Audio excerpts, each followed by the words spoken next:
Hello everyone, అందరు ఎలా ఉన్నారు? బాగున్నారా? నేను చాలా బాగున్నాను. ఈరోజు మార్నింగ్ నుంచి వ్లాగ్ అయితే ఏం షూట్ చేయలేదు. ఇవాళ 5:30కి నిద్ర లేపాడు హవి నన్ను. అప్పటి నుంచి ఇంకా పనులు చేసుకుంటా ఉన్నాను. 5:30కి లేచాడు. ఇంకా అసలు ఎంతసేపు పడుకోబెట్టినా నిద్రపోవట్లేదు. ఇంకా ఇడ్లీ లేసిస్తే తిన్నాడు. ఇంకా ఇవాళ బాక్స్లో కూడా క్యాబేజీ కర్రీ అయితే వండేశాను. ఇంకా మా వారి బాక్స్ కూడా తీసుకొని స్టార్ట్ అయితే ఆఫీస్కి వెళ్ళిపోతున్నారు. ఇంక ఇక్కడ చూసారు కదా, బాయ్ చెప్పంటే ఎలా చెప్తున్నాడు. ఇంకా అక్కడ అయిపోయినాక కిందకు వస్తాడు, కింద కూడా బాయ్ చెప్తాడు అనమాట. హవి భలే క్యూట్గా ఉంటుంది మార్నింగ్ అయితే. ఇంకా హవికి ఏంటంటే అన్నలు అక్కలు అందరు కావాలి ఆడుకోవడానికి. సో అలా ఉంటుంది. ఇంకా మార్నింగ్ 5:30కే లేచాను. అసలు అబ్బా సరే లేచిన దాన్ని ఏమన్నా చేసుకొని ఇస్తాడంటే ఏమీ చేయనివాడు. ఇంక ఈ మధ్య వెరైటీగా ముగ్గులు వేస్తున్నానని చెప్పా కదా. సో చాక్ పీస్ 2-3 రంగులు అయితే వాడేస్తున్నా. ఇంకా అసలు చూసారు కదా, డబడబామని పడతాడు. ఇంకా నిన్నంతా వర్షం పడింది, మార్నింగ్ నుంచి పడలేదు. వెదర్ ఫోర్కాస్ట్ చూసి మా వారైతే బైక్ వేసుకొని వెళ్ళారు. అలా వెళ్ళారో లేదో వర్షం అయితే స్టార్ట్ అయిపోయింది. ఇంకా ఇంట్లోకి వచ్చేసినాక అవి ఏమో నిద్రపోతానని ఏడ్చాడు. సరే అని చెప్పి ఇంకా నిద్రపుచ్చేసి ఇంకా బెడ్ మీద పడుకోబెట్టాను. అసలు ఈ అద్దం లోపల కప్బోర్డ్ అయితే ఎన్నిసార్లు సర్దినా సరే గందరగోళం అయిపోతుంది. సరే ఇట్లా కాదులే, ఎట్లాగో ప్లాస్టిక్ అంతా కూడా పడేస్తున్నాం కదా, సరే ప్లాస్టిక్ బాక్సెస్ వాడదాము, ఇవన్నీ నీట్గా ఆర్గనైజ్ చేసుకుందాము. సో కిచెన్లో కాకుండా ఇంకా వేరే చోట్ల ఎక్కడెక్కడ యూజ్ అవుతాయి అన్ని చోట్లకి అయితే షిఫ్ట్ చేస్తున్నాను. బాత్రూంలో కావాల్సిన కొన్ని డబ్బాలు, ఇక అద్దం దగ్గర ఇంకా ట్యాబ్లెట్స్ కానీ వాటికని వీటికని చాలా అయితే చేంజ్ చేద్దాం అనుకుంటున్నాను. సో చేంజ్ చేస్తా. నేను ఇంకా కొన్ని విషయాలు అయితే చెప్పాలనుకుంటున్నాను మీతోటి. సో నేను ఎలా ఆర్గనైజ్ చేస్తున్నాను ఏంటి అనేది అయితే చెప్పండి. సజెషన్స్ ఏమన్నా ఉంటే కూడా ఇవ్వండి. అండ్ అంతకుముందు ఎట్లా ఉండేదంటే, ఒక ఏజ్ వచ్చేసాక మనం అందరికీ దూరం అయిపోతామా ఏంటో అర్థం కాదు. అంటే మన లైఫ్లో మనం బిజీ అయిపోవడం, వాళ్ళ లైఫ్లో వాళ్ళు బిజీ అయిపోవడం, కనీసం ఫోన్ చేస్తే మాట్లాడే టైం కూడా ఉండదు. ఏంటో మరి చిన్నప్పుడు కాలేజ్ డేసే బాగుండేవి. కాలేజ్ డేస్లో ఉన్నప్పుడు ఫ్రెండ్స్ తోటి భలే ఎంజాయ్ చేస్తూ ఉండేవాళ్ళము, ఫ్రెండ్స్తో బాగా మాట్లాడుకునే వాళ్ళము. తర్వాత ఇంకా ఏమంటారు, ఒక ఏజ్ వచ్చి ఇప్పుడు డెలివరీ అయిపోయి బేబీ పుట్టేసిన తర్వాత అసలు వాళ్ళతో మాట్లాడడానికి నాకు టైం లేదు. ఒకవేళ నేను ఎప్పుడైనా వాళ్ళకి కాల్ చేసినా సరే వాళ్ళు కూడా మాట్లాడట్లేదు. అంటే వాళ్ళు బిజీ అయిపోయారు వాళ్ళ పిల్లలతో కానీ జాబ్స్లో కానీ ఎట్లయినా కానీ బిజీ అయిపోయారు అనమాట. సో అదే అనిపిస్తూ ఉంటుంది, చాలా బాధగా అనిపిస్తుంది. ఎవరి దారా అలా అయిపోయామే, అంతకుముందే బాగుండేది, చక్కగా మాట్లాడుకునే వాళ్ళం, షేర్ చేసుకునే వాళ్ళం, అంతా బాగుండేది. కానీ నాకు అనిపిస్తుంది ఏంటంటే, ఎంత బాగా క్లోజ్ ఫ్రెండ్స్ అయినా సరే మన పర్సనల్ విషయాలన్నీ కూడా షేర్ చేసుకోకూడదు. మనం ఎక్కువగా షేర్ చేసేసుకున్నాం అనుకోండి, ఇంకా వాళ్ళకి మనము అలసైపోతాము. లేదంటే ఇంకా మాట్లాడబుద్ధి కాదనమాట. ఏముందిలే ప్రాబ్లమ్స్ చెప్పడానికి చేస్తుంది అలా ఇలా అనుకుంటారు. సో ఎంత మనకి క్లోజ్ అయినా సరే మనమే అన్నీ దాచుకోవాలి. అన్నీ కూడా అందరితోటి షేర్ చేసుకోవడం వల్ల మనమే చులకనైపోతాం, అలసైపోతాం అనేది అయితే నాకు బాగా అర్థమవుతుంది. అంటే జనరల్గా చెప్తున్నాను, ఎవ్వరికి కూడా మన గోల్స్ కానీ మన పర్సనల్ ఇష్యూస్ కానీ ఏది కూడా చెప్పకూడదు. మనము గోల్స్ ఏమన్నా చెప్పేసాం అనుకోండి, ఇంకా మనము దానిలో సక్సెస్ అవ్వలేమన్నమాట. అంటే చెప్పేస్తాం కదా, ఇంకా చేసేసామని బ్రెయిన్ ఫీల్ అయిపోయిద్ది. ఇంకా అస్సలు చెప్పినవి మాత్రం అస్సలు మనం ఏమి అచీవ్ చేయలేము. అది మాత్రం నాకు బాగా, నేను చాలాసార్లు అబ్జర్వ్ చేశాను కదా, మనం ఏదైనా చెప్పేసామంటే అది మాత్రం అస్సలు అవ్వదు. సో అందుకనే సీక్రెట్గానే ఉంచుకోవాలి కొన్ని విషయాలు. అప్పుడే మనం ఏదైనా సరే అచీవ్ అవ్వగలుగుతాము. అదే అనిపిస్తుంది నాకు. అసలు అంతకుముందైతే ఎంత బాగా మాట్లాడుకునే వాళ్ళం, గంటలు video calls, normal calls friends అందరితోటి. ఇప్పటికీ ఎప్పుడో ఒకసారి చేస్తారు, ఇంకా ఏ నెలకో సంవత్సరానికో. అప్పుడు కూడా బిజీగా అంటే హార్ట్ఫుల్గా మాట్లాడరు అనమాట. అంటే నాలో నేను బిజీ అయిపోయానేమో, నా బేబీ తోటి, యూట్యూబ్ తోటి, ఇంట్లో పనులతోటి రోజంతా సరిపోయిద్ది కదా. ఇంకా అట్లా సరిపోతుందో ఏమో మరి. ఇంకా అదే అనిపిస్తుంది నాకైతే, చాలా బాధగా అనిపిస్తుంది. కానీ ఏం చేయలేము, ఇంకా అదొక టైం, అదొక ఫేజ్. అందరూ ఈ ఫేజ్లో ఇదే ఎక్స్పీరియన్స్ చేస్తారేమో మరి. ఇంకా ఫ్రెండ్స్కి దూరం అయిపోతాము, అన్నిటికీ దూరం అయిపోతాము, బయటికి వెళ్ళము, ఎక్కడికి వెళ్ళము, ఇల్లు పిల్లలు ఇదే సరిపోయిద్ది జీవితం. ఏంటోనండి, అసలు ఎంత చేసినా ఏం చేసినా సరే లాస్ట్కి అందరు చేసేలాగే చేస్తున్నాడు, ఏమన్నా గొప్పగా చేస్తున్నావా ఏంటి అని ఒక మాటలు చాలా ఉంటాయి. సో అంతే, మనము గ్రేట్ ఏం కాదు, మనకి చాలా ఎక్కువగా చేసేస్తామనే ఫీలింగ్ వస్తుంది అంతే. ఇంకా సో అలా ఎవరి దారాల్లో అయితే అయిపోయాము. చాలా బాధగా అనిపిస్తుంది. మీకు కూడా ఇలాంటి సిచ్యువేషన్స్ ఫేస్ చేశారా ఏంటి అనేది కూడా చెప్పండి.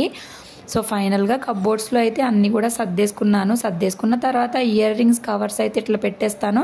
హడావిడిగా పెట్టుకోవడం, మళ్ళీ తీసుకెళ్ళి దానిలో పడేయడం, ఇంకా అదే సరిపోతుంది. మళ్ళీ ఎప్పుడైనా కావాలి అన్నప్పుడు మళ్ళీ ఇయర్ రింగ్స్ దొరకవు. ఇంకా బోల్డ్ అన్ని ఇయర్ రింగ్స్ ఉన్నాయి. ఆడవాళ్ళకి ఎన్ని ఉన్నా సరిపోవు కదా, చాలా ఉన్నాయి. ఇక్కడే కాదు, విజయవాడలో కూడా చాలా ఉన్నాయి. ఇంకా అన్నీ కూడా నీట్గా అయితే సర్దేసుకుంటున్నాను. అన్నీ ముందు వాటికి పెట్టేసుకున్నా. సో మనకి అవసరమైనప్పుడు తీసుకోవడానికి కూడా ఈజీగా ఉంటాయి. చాలా కవర్స్ అలా సపరేట్ చేసి పెట్టేసుకున్నాను. ఎప్పుడు తీయడం, మళ్ళీ లాస్ట్కి ఏమో హడావిడిగా పడేయడం. సర్దుకోవచ్చు కదా, ఎప్పటికప్పుడు ఆర్గనైజ్ చేసుకుంటే ఇంత బాధ ఉండదు. ఇంక ఎప్పుడో ఒకసారి పూనుకొని సర్దుతూ ఉంటాము. ఇంక ఈ సర్దినప్పుడంతా ఇంత చెత్త వస్తూ ఉంటుంది. అసలు ఆ చెత్త ఎక్కడి నుండి వస్తుందో కూడా అర్థం కదా, అంత చెత్త అయితే వచ్చేసిద్ది. ఇంకా అవి నిద్ర లేగలేదు. నిద్ర లేచే లోపు అయితే ఈ కప్బోర్డ్ సర్దేయాలి. చూడడానికి మీకు 4-5 మినిట్స్లో అయిపోయినట్టుంది, కానీ నాకు ఇదంతా సర్దడానికి నియర్లీ 1 అవర్ పైనే పట్టేసింది. నిదానంగా ఒక్కొక్కటి పెట్టుకొని ఆర్గనైజ్ చేసుకొని సర్దుకొని రోజుకు కొంచెం లాగా ఇల్లంతా అయితే ఆర్గనైజ్ చేసుకుందాం అనుకున్నాను. ఒక్కసారిగా చేసేసుకున్న మన బాడీ కూడా సహకరించదు. అండ్ ఒక్కసారిగా చిన్న పిల్లలతో చేసుకోవడం కూడా కష్టమైపోద్ది. అందుకని నిదానంగా మెయిన్గా అయితే సర్దుకుంటున్నాను. ఇంకొక రోజు మాత్రము కిచెన్ అంతా నీట్గా మొత్తం పేపర్స్ తీసేసి లక్ష్మణ రేఖ రాసేసి ఇంకా అస్సలు బొద్దింకలే లేకుండా చేయాలన్నమాట. అసలు ఇంట్లో ఎక్కడ చూసినా బొద్దింకలే. అసలు ఎంత చిరాకు వస్తుందో నాకు. ఇంట్లో బొద్దింకలు ఉంటే నెగిటివ్ ఎనర్జీ అంట. నాకు తెలీదు అసలు ఈ బొద్దింకలు. మేము ఊరేళ్ళు వచ్చామంటే అసలు ఇల్లంతా ఉంటాయి. అసలు ఏంటి దీనికి సొల్యూషన్ అనేది మాత్రం అస్సలు అర్థం కావట్లేదు. కానీ ఏదో ఒకటి చేయాలి. యూట్యూబ్లో ఆన్లైన్లో రకరకాలుగా ఉన్నాయి, కానీ అవి వర్క్ అవుతాయో లేదో తెలీదు. ఒకసారి అవి కూడా ట్రై చేస్తాను.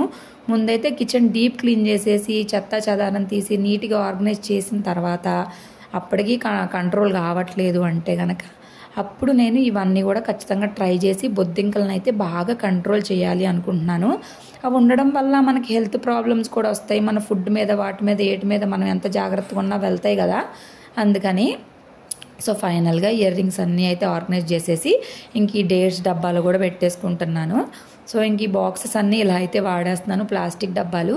అండ్ మూతలు కూడా వాటి కిందే ఉంచుతున్నా, ఎప్పుడైనా అవసరం పడతాయి కదా అని చెప్పి. నెయిల్ పాలిష్ రిమూవర్ ఎప్పటి నుంచో ఎతుకుదాం అనుకుంటున్నా, కానీ ఫైనల్గా ఈరోజు అయితే దొరికింది. సో ఫైనల్గా ఇలాగైతే ఆర్గనైజ్ చేసుకున్నా నీట్గా. మెయిన్గా కావాల్సిన దువ్వెనలని కొంచెం తక్కువగా వాడి అలా రకరకాలుగా అయితే సపరేట్ చేసి పెట్టేసుకున్నాను. సో ఇది వచ్చేసి నేను రెడీ అయ్యే సామాన్లు అవన్నీ, బ్యాంగిల్స్, ఇంక ఇవి వచ్చి ఇయర్ రింగ్స్, ఇది వచ్చి దువ్వెనలు కూడా అలా పడేయడం ఎందుకని చెప్పి నీట్గా అయితే ఆర్గనైజ్ చేసుకున్నాక చూడండి ఎంత ఖాళీ వచ్చిందో. నీట్గా అనిపించింది నాకైతే. మీకు ఎలా అనిపించింది అనేది కూడా చెప్పడం అస్సలు మర్చిపోవద్దు. ఇంకా జుట్టు అనేది మేము ఇట్లా అయితే స్టోర్ చేసుకుంటాం చిన్నప్పటి నుంచి కూడా.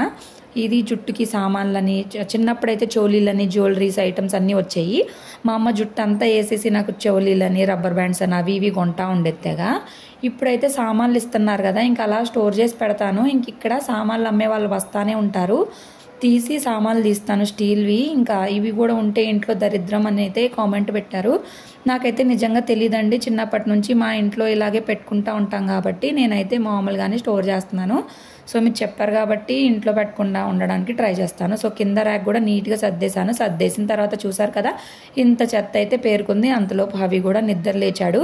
ఇంకా నిద్ర లేచిన కాసేపటికి హవి అయితే ఫుడ్ ఇప్పుడే తినడలే, నిద్ర లేచాడు కదా అనుకున్నాను. అప్పటికే 12:41 అయిపోతుంది. నాకు ఫుల్గా ఆకలి అవుతుంది. సరే అని చెప్పి ఇంకా క్యాబేజీ అలాగే అన్నము కొంచెం మిక్చర్ లాంటిది అయితే వేసుకొని తినేస్తున్నాను. ఇంకా బాగా ఆకలి అనిపించింది. ఇంకా నేను తినేసి హవికి ఫుడ్ పెట్టేసిన తర్వాత ఇంక ఇంట్లో అయితే ఒక 5 డేస్ నుంచి ఒక్క ఫ్రూట్ అంటే ఒక్క ఫ్రూట్ కూడా లేదు తినడానికి. అసలు ఫ్రూట్స్ లేకపోతే ఏంటో నాకైతే అసలు ఆ రోజంతా ఒక బాధగా, చిరాకుగా, ఏదో కోల్పోయినట్టు ఉంటుంది. అవికి ఫ్రూట్స్ పెట్టట్లేదు, నేను ఫ్రూట్స్ తినట్లేదు. అసలు పిచ్చెక్కిపోతుంది. ఇంకా సరే ఇంక ఇంటి దగ్గర ఒక షాప్ ఉంది, అక్కడ బనానాస్ అయినా ఉంటాయేమో తెచ్చుకుందాము. హవికి బనానా పాన్ కేక్ చేద్దామని అయితే ఇంకా హవిని తీసుకొని అయితే వెళ్తున్నా. అప్పుడు 2 o'clock దాకా అవుతుంది. మళ్ళీ ఈవినింగ్ అంటే నిద్రపోయి లేచిన మళ్ళీ లేవగానే పెట్టడానికి కూడా ఉంటుంది, అప్పుడు తీసుకొచ్చి ఎందుకులే అని అయితే వెళ్తున్నాం. తీరా వెళ్తే అక్కడేమో 2 షాపుల్లో కూడా బనానాస్ అయితే లేవు. రోజు ఉంటాయి, ఈ రోజే లేవు. మా అదృష్టం కొద్దీ పిల్లోడు చూసారు కదా కిందకనేసరికి బ్యాట్ తీసుకొని అయితే వచ్చేసాడు ఆడుకోవడానికి. అబ్బాయి ఏంటి అన్నం కూడా సరిగా తినలేదు, పాన్ కేక్ అయితే పెడదాం అనుకున్నాను. బట్ ఇంకా పక్కింటి వాళ్ళని కూడా అడిగితే బనానాస్ లేవని చెప్పారు. ఇంకా ఆవిడైతే సేమియా పాయసం చేశారంట, బాబు తింటాడేమో అని ఇచ్చారు. నాకైతే భలే ఇష్టం సేమియా పాయసం, కానీ ఇంకా అవి తింటున్నాడు ఇష్టంగా అని చెప్పి అయితే అనుకున్నాను. ఇంకా స్పూన్ తీసుకురా నాన్న అని చెప్పా బయట కూర్చొని. చూడండి 1కి 2 స్పూన్లు అయితే ఎంత క్యూట్గా తీసుకొచ్చి ఇచ్చాడో. ఇంక ఇష్టంగానే కొంచెం తిన్నాడు, ఇంకా రిమైనింగ్ అంతా కూడా నేను తినేసాను. చాలా టేస్టీగా ఉంది, నాకు భలే ఇష్టం సేమియా పాయసం మాత్రం. చేసుకోవడం ఇష్టమే, తినడం ఇష్టమే. ఇంకా తినేసిన తర్వాత ఇంట్లోకి తీసుకొచ్చి ఎంతసేపు నిద్రపుచ్చినా నిద్రపోవట్లేదు. ఇంకా వంటగదిలో ఉన్న సామాన్లన్నీ తీసుకొని వచ్చి ఇక్కడైతే పెట్టుకొని వంటలు చేసేస్తున్నాడు. ఏం చేస్తున్నాడో తెలీదు, సైలెంట్గా ఆడుకుంటా ఉన్నాడు అనమాట. నా పని నేను చేసుకుంటుంటే ఆయన పని ఆయన చేసుకుంటున్నాడు క్యూట్గా. ఇంకా సరేలే అని చెప్పి ఇంట్లో ఇల్లంతా క్లీన్ చేసేసాను. ఇల్లంతా క్లీన్ చేసేసి అంట్లుంటే తోమేశాను. ఇంకా సరే నైట్కి చపాతీలు అయితే చేసుకుందాం అనుకుంటున్నాను.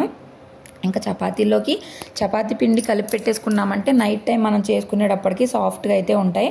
అందుకని నేను ఎప్పుడైనా కానీ ఒక 2-3 అవర్స్ ముందే చపాతీ పిండి అయితే కలిపి పక్కన పెట్టేసుకుంటాను.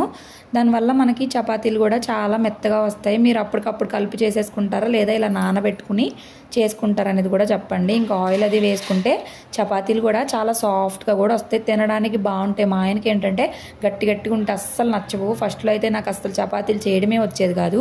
ఇప్పుడు ఎప్పుడైనా ఒకసారి చేస్తూ ఉంటాను. కానీ ఎంత చేసినా సరే మా ఆయనకి ఏంటంటే నైట్ టైంలో అన్నమే కావాలి, చపాతీలు టిఫిన్లు ఏం ఎక్కువ. ఇక అందుకని అన్నం కూడా ఉందలేండి, మధ్యాహ్నం సరిగా తినలే కదా, ఇంకా కొంచెం అన్నం కూడా ఉంది.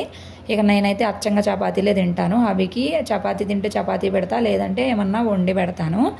ఇంకా చపాతీలు అయితే కలిపేసుకుంటున్నా, అవి మాత్రం వంట చేసేస్తున్నాడు అక్కడ తెగ. ఏం చేస్తున్నాడో తెలియదు అబ్బా, సైలెంట్గా ఉంటాడు. ఒక్కొక్కసారి పని ఉన్నప్పుడేమో మన చుట్టూ తిరుగుతూ ఉంటాడు. ఇంకా పిల్లలంటే అంతే కదా, ఇంకా అలా ఉంటుంది. ఇంకా ప్లాస్టిక్ డబ్బాలు చాలా రకాలుగా అయితే వాడుతున్నా. ఇంకా రిమైనింగ్ ఏమన్నా మిగిలితే కనుక అవి కూడా అయితే తీసేస్తాను. ఇంకా ఈ టీవీ కింద ర్యాక్స్ అయితే చాలా చాలా చాలా చాలా క్లమ్జీగా ఉన్నాయి. సరే ఇవి కూడా సర్దుదాం, టైం ఉంది కదా, అప్పటికి 4 కూడా కాలేదు, 5 o'clock 4:30 పైన అయితే నేను కిందకి తీసుకెళ్తాను. అప్పటిదాకా నాకు ఏం పని లేదు కదా అని చెప్పి ఈ కప్బోర్డ్స్లో ర్యాక్స్లో అన్నీ తీస్తున్నా. అవసరమైనవి చాలానే ఉన్నాయి. మనకు తవ్వకాల్లో కూడా చాలా దొరుకుతూ ఉంటాయి కదా అలాగా. సో ఇలా సర్దుతూ ఉంటే చాలా చెత్త అయితే వస్తూ ఉంది. ఇంక ఇందులో ట్యాబ్లెట్స్, షీట్స్ ఇంకా చాలా చాలా ఉన్నాయి. ఇంకా హైలైట్ ఏంటంటే ఈ కప్బోర్డ్స్లో కూడా బొద్దింకలు ఉన్నాయి. అసలు ఈ కప్బోర్డ్స్లో బొద్దింకలు రావడానికి ఏముందో నాకైతే అర్థం కావట్లేదు. ఇంక ఇదైతే గూగుల్ మినీ స్పీకర్ లాగా అనమాట, అది కూడా ఉంది. ఇంక ఇదిగో ఆ కప్బోర్డ్ లోపలైతే ఇంత చెత్త ఉందన్నమాట. మూలు, వాల్నీస్, స్ప్రేలు, పొట్టులు, బొమ్మలు, ఒకటి కాదు ఆల్ ఇన్ వన్ లాగా ఉంది, బోల్డ్ అన్నీ ఉన్నాయి. సో ఇవన్నీ కూడా నీట్గా ఆర్గనైజ్ చేసేసుకోవాలి. ఇంక ఇదిగో చూసారు కదా, ఇదిగో దీనిలో చూడండి ఎంత చెత్త ఉందో, ట్యాబ్లెట్ షీట్స్, ఇదిగో బొద్దింకలు. అసలు ఈ బొద్దింకలు ఎందుకు వస్తున్నాయో అర్థం కావట్లా. నేను ఇన్ని సంవత్సరాలు ఇన్ని ఇళ్ళల్లో ఉన్నాను, కానీ ఈ ఇంట్లోనే నేను బొద్దింకలతో ఫేస్ చేస్తున్నాను ఇంత ప్రాబ్లం అయితే. సో ఫైనల్గా ట్రైపాడ్కి ఫోన్ పెట్టి షూట్ చేద్దామంటే హవి ఆ ట్రైపాడ్ పట్టుకొని లాగేస్తున్నాడు. సరేలే అని చెప్పేసి అయితే పక్కన పెట్టేశాను. ఇంకా నన్ను సర్దనివ్వట్లేదు అనమాట. నీట్గా తుడిచాను అన్నీ తీసి, ఇంక మొత్తం పడేస్తున్నాడు లోపల గబగబా గబగబా గబగబా. అరే బాబు నేను సర్దాలి అన్నా వినడు కదా, సరేలే సర్దని అని చెప్పి నేను కూడా చూస్తున్నా. అన్నీ పడేస్తున్నాడు క్యూట్గా. ఇక ఇవన్నీ తీసేసి మళ్ళీ నేను నీట్గా అయితే ఆర్గనైజ్ చేసుకోవాలి. ఇవి వచ్చేసి అవి చిన్నగా ఉన్నప్పుడు అవి కాళ్ళు అయితే చేద్దామని చెప్పి అయితే పెడితే అసలు కాళ్ళు కదిపేశాడు. అప్పుడు 3 months అనమాట. ఇంకా చెప్తున్నా నీ కాళ్ళేనా అంటే కాళ్ళు అని చెప్పి చూసుకుంటున్నాడు. అప్పుడు చూడండి ఎంత చండాలంగా వచ్చాయో. అంటే కదుపుతూ ఉన్నాడు కదా, మాకు కూడా చేయడం రాలేదు. తర్వాత అయితే నీట్గా చేసాంలేండి. అవి ఉన్నాయి ఇంట్లో, అదే విజయవాడలో ఉన్నాయి.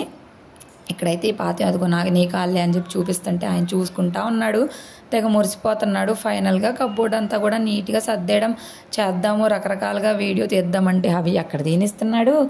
ఇంకా మొత్తము సర్దేశానండి. కప్బోర్డ్స్ అయితే నీట్గా సర్దేసినాక ఇదిగోండి ఇంత చెత్త అయితే వచ్చింది. మనం సర్దితే చాలు ఎంత చెత్త అయినా వచ్చిద్ది, మనమేమో విడిగా పట్టించుకోం. కానీ ఈ రోజంతా ఇలాగైతే అవి ఇవి సర్దుకుంటా సరిపోయిందనమాట ఇంట్లో పని. అది అంతా నైట్కి ఫుల్ బ్యాక్ పెయిన్ వచ్చేసింది. ఏం చేస్తాం చెప్పండి, ఏం చేయలేం కదా, అన్ని పనులు చేసుకోవాలి. కుదిరినప్పుడు నీట్గా సర్దుకుంటా ఉంటే ఇల్లు కూడా నీట్గా ఉంటుంది. అలాగే వదిలేస్తే ఇల్లు అంతా పాడైపోయిద్ది, మనకి ఎక్కడ ఏమున్నాయో కూడా అర్థం కాదు. ఇంకా నాకు ఇప్పుడు మనకి హవి కూడా హెల్ప్ వచ్చేసాడు అనమాట. ఎలా హెల్ప్ అనుకుంటున్నారు, నేను అన్నీ సర్దితే తీసి బయట పడేయడం అనమాట, అదే హెల్ప్ అనమాట హవికి. సో ఇంకా పిల్లలంటే అంతే కదా, ఇంకా కిందకి తీసుకొని వెళ్ళి బాగా ఆడుకున్నాడు. ఆడుకొని వచ్చిన తర్వాత చపాతీలు అయితే కాల్చేసాను. ఇంకా వర్షం కూడా స్టార్ట్ అయింది చిన్నగా. ఇంకా చపాతీలు కాల్చేసాను, ఇంకా ఎగ్గేసి అయితే కాల్చుకున్నాను. సో హవికి ఇలా కూడా వర్కౌట్ అయిందనమాట. ఓన్లీ బనానా పాన్ కేక్సే కాకుండా చపాతీ మీద ఎగ్గేసి ఇచ్చినా కూడా తిన్నాడు కొంచెం ఇష్టంగానే. అమ్మయ్య అనుకున్నాను. ఇంకా కాసేపు బుక్స్ అయి చెప్పేశాను. ఇంకా వెదర్ ఫోర్కాస్ట్ చూసుకొని వెళ్ళిన మా ఆయన వర్షంలో తడుచుకుంటా ర్యాపిడో బుక్ చేసుకొని అయితే వస్తున్నాడు. ఇంకా అవికైతే ఇదిగోండి చపాతీ కర్రిస్తే ఆడుకుంటున్నాడు అనమాట. నీళ్ళు కూడా పెట్టేశాను, ఇంకా ఫ్రెష్ చేపించేసి ఇంకా చాలాసేపు అయితే అలా పడుకొని ఆడుకుంటా ఉన్నాం. నాకు బ్యాక్ పెయిన్ వచ్చేసిందని చెప్పాను కదా. పిల్లలు మనం ఏం చేస్తే అదే చూసి నేర్చుకుంటారు అనడానికి ఇదే ఎగ్జాంపుల్. నేను చపాతీలు చేయడం చూసారు కదా ఎంత క్యూట్గా చేస్తున్నాడు, భలే అనిపించింది నాకైతే మాత్రం. ఎందుకు బొజ్జో, ఎందుకు, ఎవరు కావాలి నీకు? నాన్న రాలేదమ్మా, నాన్న మిస్ అవుతున్నావు తల్లి నువ్వు. అవునా, నాన్న వచ్చాకే బొజ్జుంటావా? నాన్న రాలేదా? అయ్యో, అటు నుంచి వస్తాడా? ఉయ్యాల్లో బొజ్జుంటావు ఎంతలోపు నాన్న వచ్చేదాకా బొజ్జుంటావా?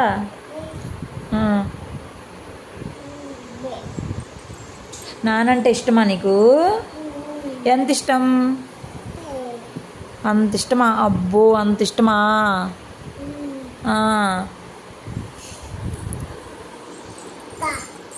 సో ఫైనల్గా మా వారు వస్తా ఫ్రూట్స్ అయితే తెచ్చారు. అమ్మయ్య అనుకున్నాను, ప్రశాంతంగా అనిపించింది. బొప్పాయిలు, వాటర్ మెలాన్స్, అలాగే రేపు కోడిగుడ్లు కూర వండుకుందామని కోడిగుడ్లు కూడా తీసుకొని వచ్చారు.